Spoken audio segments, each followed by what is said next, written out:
Hi friends, मैं जयंकर सिंह आज आपको बताऊंगा कार्बोहाइड्रेट क्या होते हैं, कार्बोहाइड्रेट का क्लासिफिकेशन क्या है और कार्बोहाइड्रेट कितने प्रकार के होते हैं और सभी क्लासिफिकेशन के साथ आपको बताएंगे सभी कार्बोहाइड्रेट का एग्जाम्पल।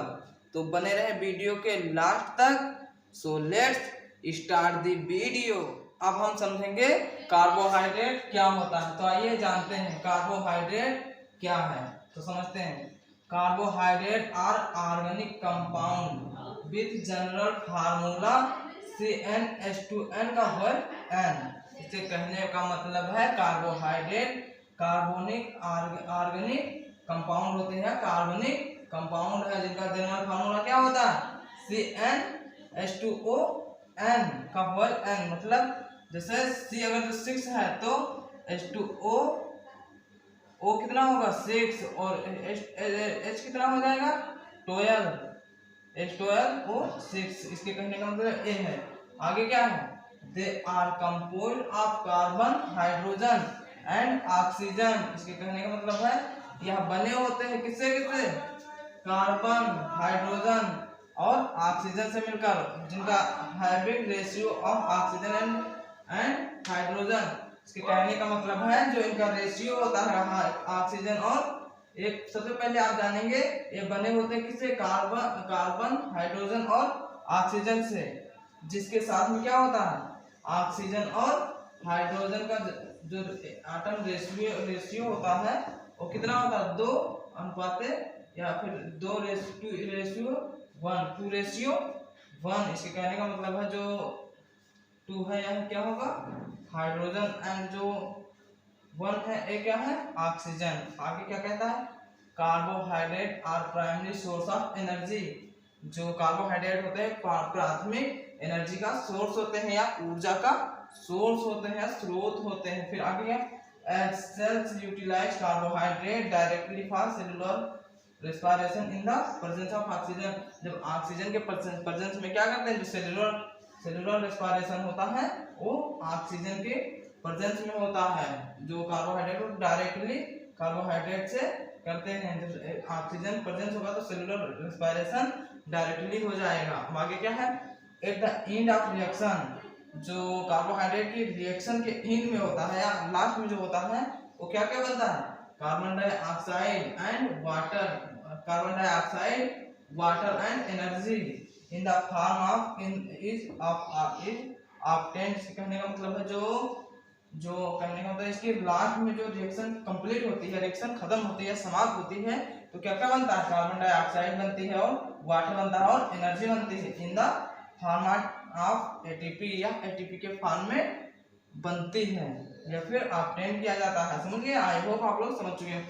और फिर आगे क्या है, carbohydrate contain the functional group. जो कार्बोहाइड्रेट होते जितने भी कार्बोहाइड्रेट होते हैं उनमें क्या होता है फंक्शनल ग्रुप होता है। कौन कौन से फंक्शनल ग्रुप होते हैं, सबसे पहला क्या है alcoholic hydroxyl group bond OH। इसे जो एल्कोहलिक हाइड्रोक्सिल ग्रुप होता है वो क्या होता है बॉन्ड OH या फिर बॉन्ड OH होगा। ठीक है, स्ट्रक्चर में बॉन्ड OH होगा और जो लिखा आप पढ़ेंगे तो क्या पढ़ेंगे एल्कोहलिक हाइड्रोक्सिल ग्रुप। और दूसरा नेक्स्ट क्या है aldehyde group bond CHO।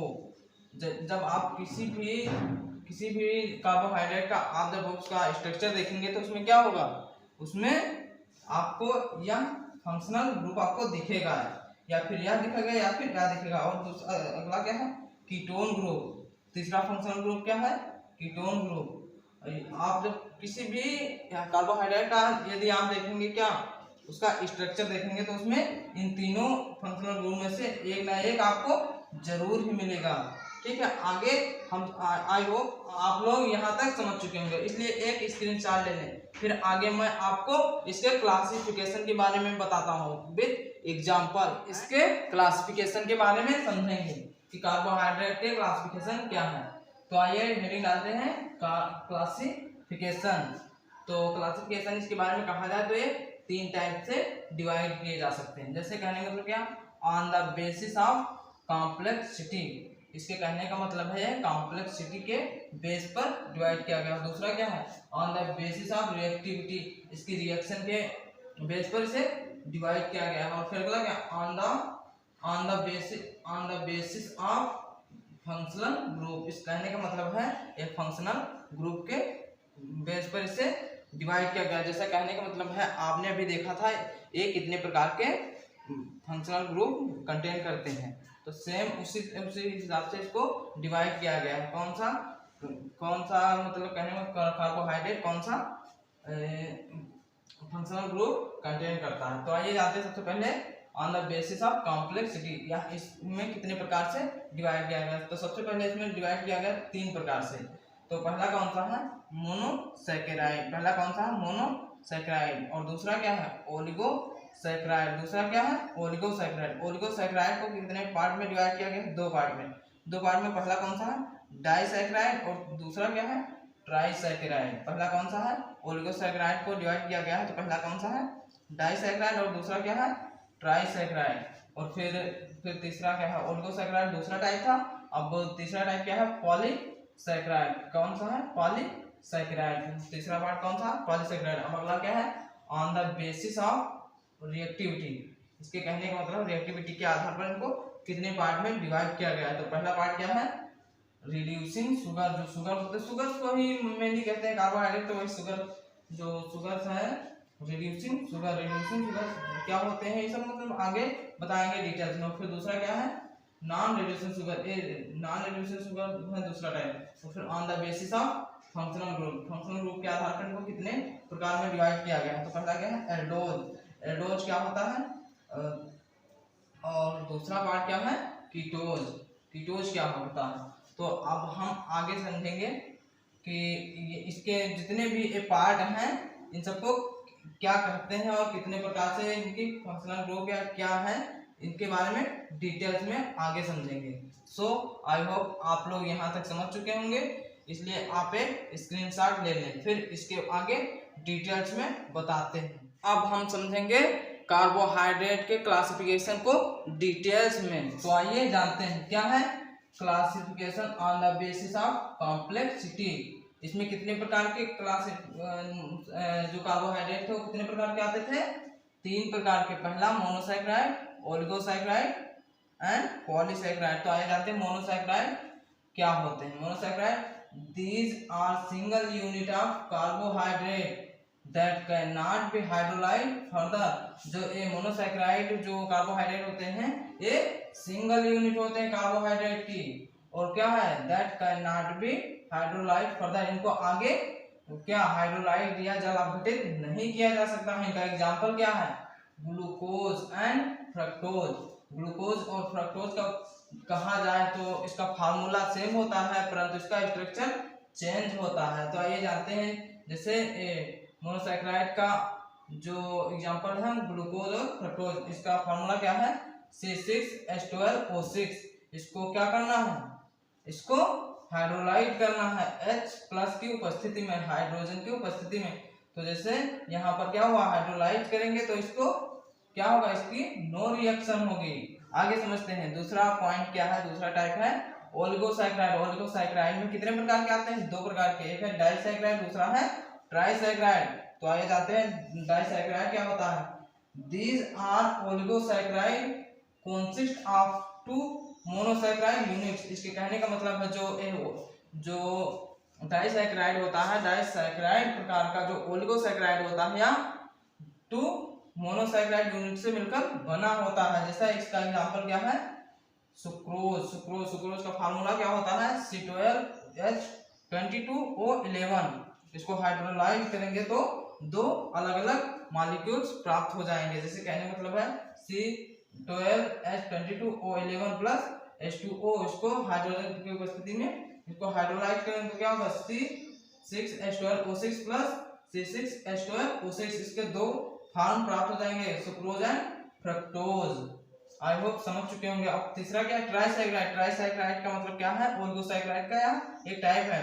These oligosaccharide consist of 3 monosaccharide units. यहाँ जो ट्राइसैकेराइड ओलिगोसैकेराइड होता है यह 3 मोनोसैकेराइड यूनिट से मिलकर बना होता है। इसका एग्जांपल क्या है, रैफिनोज। क्या है, रैफिनोज का जो फार्मूला होता है वो क्या है, C18H32O16। इसको हाइड्रोलाइज करेंगे 2H2O के साथ जो जल का या वाटर का जो मॉलिक्यूल होता है उसको 2 मॉलिक्यूल के साथ उसको हाइड्रोलाइज करेंगे H प्लस की उपस्थिति में, तो क्या बनेगा, ये 3 पार्ट में डिवाइड हो जाएगा, जैसे C6H12O6 plus C6H12O6 plus C6H12O6 plus, मतलब कहने का मतलब है ये तीन मोनोसैकेराइड यूनिट में डिवाइड हो जाएंगे। पहला क्या है, ग्लूकोज, एंड दूसरा फ्रक्टोज, तीसरा गैलेक्टोज। ये तीनों प्रकार के मोनोसैकेराइड क्या है, मोनोसैकेराइड कार्बोहाइड्रेट हैं।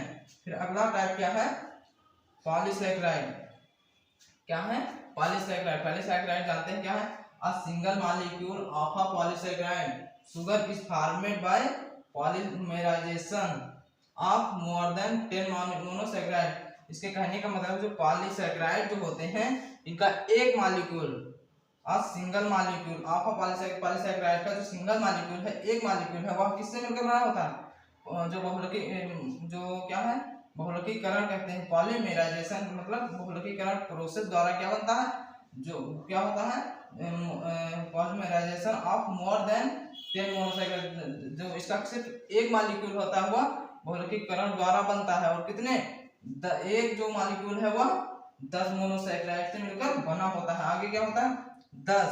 इस प्रकार वन मॉलिक्यूल ऑफ स्टार्च और cellulose on hydrolyse yield a large number of glucose unit. जो इसका एक जो स्टार्च है या जो स्टार्च है या सेलुलोज है, इसका एक जो मॉलिक्यूल है वह क्या होता है, मतलब बहुत ज्यादा लार्ज, एक बड़ी संख्या में ग्लूकोज यूनिट से मिलकर बने होते हैं। जैसा क्या एग्जांपल, इसका फार्मूला क्या है, C6H12O5 का होल n मतलब n is the number of molecules plus NH2O। जितने भी यहाँ पर आप लेंगे उतने यहाँ पर लेंगे, वो उतना ही उसके कंपेयर में यहाँ पर उतना प्राप्त होगा, उतने ही ग्लूकोज प्राप्त होंगे। यहाँ पर आप जितने ग्लूकोज की मॉलिक्यूल लेंगे उतना ही इसके जल के मॉलिक्यूल्स लेंगे या वाटर के मॉलिक्यूल्स लेंगे, तो उतने ही आपको मोनोसैकेराइड यूनिट्स प्राप्त होंगे। आई होप आप लोग यहाँ तक समझ चुके हो। मैं किसी भी वीडियो में आप लोगों को जो ग्लूकोज, फ्रक्टोज एंड ये कहा जाए सुक्रोज वगैरह जितने भी आपके कार्बोहाइड्रेट हैं इनको विद स्ट्रक्चर इजीली आपको समझा दूंगा सिंपल ट्रिक के साथ। तो आप लोग यहाँ तक समझ चुके हैं, इसलिए एक स्क्रीनशॉट ले लें। फिर मैं अगले टाइप का कार्बोहाइड्रेट क्लासिफिकेशन बताता हूँ। अब हम समझेंगे क्लासिफिकेशन का अगला टाइप क्या है, कार्बोहाइड्रेट के क्लासिफिकेशन का अगला टाइप क्या है, classification on the basis of reactivity. Reactivity के आधार पर कितने प्रकार के होते हैं क्लासिफिकेशन, 2 टाइप के, 2 प्रकार के। जैसे कहेंगे तो पहला क्या है रिड्यूसिंग शुगर। रिड्यूसिंग शुगर, जो रिड्यूसिंग शुगर एक क्या होता है आइए जानते हैं। these sugars act as reducing agent, या जो शुगर जो होता है रिड्यूसिंग शुगर होता है या एक रिड्यूसिंग एजेंट होता है। एंड दस इस प्रकार reduce Fehling's and tolerance reagent, जो यह होता है इस प्रकार यह फेलिंग्स एंड टॉलरेंस रिएजेंट या अपकर्मक जो होते हैं उनको यह रिड्यूस करता है। दूसरा टाइप क्या है, नॉन रिड्यूसिंग शुगर। दूसरा टाइप क्या है, नॉन रिड्यूसिंग शुगर। यहाँ क्या होता है, this sugars do not reduce Fehling's and tolerance reagent. इसके कहने का मतलब है यह शुगर जो होता है यह फेलिंग्स और टॉलरेंस रिएजेंट को रिड्यूस नहीं करता है या कम नहीं करता है। अब आप लोग एक फेलिंग एंड टॉलरेंस रिएजेंट नहीं समझते होंगे, जैसा यहाँ पर लिखा हुआ टॉलरेंस एंड फेलिंग, इसके ये होते हैं शुगर्स की क्वालिटेटिव टेस्ट। इसलिए मैं इसको किसी एक आप लोगों को सेपरेट वीडियो में बता दूंगा, इसलिए आप इसको समझ चुके होंगे। ये जो फेलिंग एंड टॉलरेंस रिएजेंट है इनको अलग कर दीजिए। आप लोग जो यहाँ पर बस इतना समझ लीजिए कि जो ये शुगर्स होते हैं ये रिड्यूस करते हैं फेलिंग एंड टॉलरेंस रिएजेंट को, और ये जो नॉन रिड्यूसिंग शुगर होते हैं रिड्यूस नहीं करते हैं। आई होप आप लोग यहाँ तक समझ चुके होंगे। एक आप इसका एक स्क्रीनशॉट ले लें, फिर इसके बाद आपको बताते हैं classification on the basis of functional group. अब हम समझेंगे classification on the basis of functional group. जो फंक्शनल ग्रुप होते हैं उनके बेसिस पर या उनके आधार पर। पहला टाइप क्या है, एल्डोज। पहला टाइप क्या है, एल्डोज। एल्डोज क्या होते हैं, these sugars have an aldehyde group. जो एल्डोज होते हैं इनके पास एक एक क्या होता है एल्डिहाइड ग्रुप, जैसे कि ग्लूकोज फ्रक्टोज ये सब होते हैं, इनमें जो एल्डिहाइड ग्रुप होता है क्या है, these sugars have an aldehyde group. जैसे इसका एग्जांपल क्या है डी ग्लूकोज, क्या है डी ग्लूकोज। और दूसरा क्या है जो फंक्शनल ग्रुप का टाइप दूसरा क्या है कीटोज, दूसरा क्या है कीटोज। या कीटोज क्या होता है, these sugars have a ketone functional group. जो कीटोज होते हैं इनके पास में क्या होता है ketone functional group. Functional group आप लोग समझ ही चुके होंगे, क्योंकि मैंने पहले ही स्टेप में मैंने बता दिया था आप लोगों को कि फंक्शनल ग्रुप के जो भी जितने भी प्रकार के क्या कार्बोहाइड्रेट होंगे उनमें फंक्शनल ग्रुप जरूर से जरूर होंगे, इसलिए उनका एक अलग टाइप है। इसलिए कि जो एल्डोज होते हैं उनके पास एल्डिहाइड ग्रुप होता है, और जो कीटोज होते हैं इनके पास कीटोन फंक्शनल ग्रुप होता है। तो ये कीटोज का एग्जांपल क्या है डी फ्रक्टोज, क्या है डी फ्रक्टोज, क्या है डी फ्रक्टोज। आई होप आप लोग इसे समझ चुके होंगे, इसलिए आप एक स्क्रीनशॉट ले लें। हम इस वीडियो को इसी पर समाप्त करते हैं। So thanks for JKS learning institute. If you want to good preparation, then subscribe the channel.